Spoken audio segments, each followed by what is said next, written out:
Uste dut aski interesgarriak izan direla bost hitzaldiak eta Kroll hemen azkenengo erakusketa ere bai noski.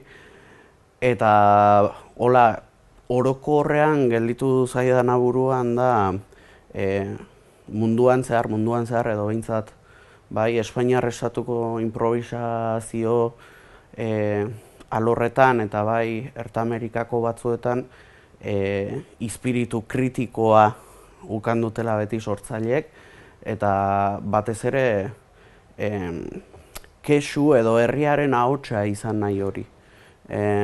Uste dut badela helduleku polito bat evoluzionatzeko ere edo evoluzionatu edo devoluzionatu hobeki erranez.